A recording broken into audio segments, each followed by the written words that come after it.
Hello, ഇത് എൻ്റെ ഹോസ്പിറ്റലിലെ ഓണം പ്രോഗ്രാമിൻ്റെ വീഡിയോ ആണ് കേട്ടോ. ഇന്നലെയായിരുന്നു എൻ്റെ ഹോസ്പിറ്റലിലെ ഓണപരിപാടി. അപ്പോഴത്തേക്കും ഞങ്ങളെല്ലാവരും റെഡി ആയിട്ടിരിക്കുകയാണ്. കുറേ വർക്കും കാര്യങ്ങളൊക്കെ തീർക്കാനുണ്ടായിരുന്നു. ലീവാണല്ലോ ഇനി, അപ്പോൾ അതൊക്കെ ഫിനിഷ് ചെയ്ത് മേലെ ഹാളിലേക്ക് ചെന്നപ്പോഴത്തേക്കും നമ്മുടെ ഓണപരിപാടി പ്രോഗ്രാം സ്റ്റാർട്ട് ചെയ്തിട്ടുണ്ടായിരുന്നു കേട്ടോ. അപ്പോൾ അവിടെ എന്തോ ബിസ്ക്കറ്റ് കടി എന്താണ് നടന്നുകൊണ്ടിരുന്നത് കേട്ടോ. അപ്പോഴത്തേക്കും ചേച്ചി വന്നിട്ട് എന്താ പറയുക പേര് എഴുതിയിട്ട് ഇങ്ങനെ ബോക്സിൽ കൊണ്ടുവന്നിട്ടുണ്ടായിരുന്നു. നമ്മളത് എടുത്തു. നമ്മൾ ഏത് ഗ്രൂപ്പിലാണ് നമ്മൾ ജോയിൻ ചെയ്യേണ്ടതെന്നുള്ളതായിരുന്നു കേട്ടോ.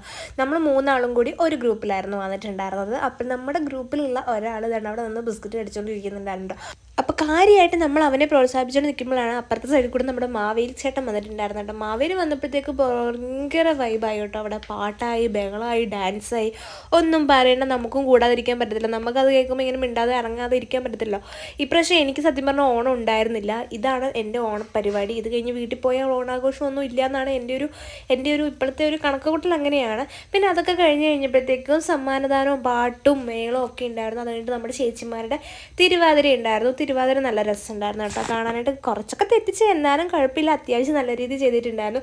പിന്നെ മത്സരങ്ങളിലൊക്കെ പങ്കെടുത്തതിൻ്റെ സമ്മാനം കൊടുക്കുന്നുണ്ടായിരുന്നു കേട്ടോ. അത് കഴിഞ്ഞിട്ട് അവർ വെറുതെ ഒരു പാട്ടിട്ടു. അപ്പം ഞങ്ങൾ ചുമ്മാ ഒന്ന് തുള്ളി, അവിടെ ആരും ഉണ്ടായിരുന്നില്ല.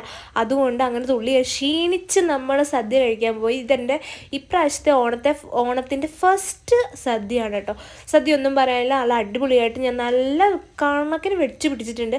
അവിടുന്ന് പിന്നെ ലേറ്റ് ആവുമല്ലോ എന്ന് വിചാരിച്ച് എല്ലാവരും ബൈ പറഞ്ഞൊരു ഹാപ്പി ഓണം പറഞ്ഞ് നമ്മൾ ഇറങ്ങി കേട്ടോ. അപ്പോൾ അത്രേ ഉള്ളൂ.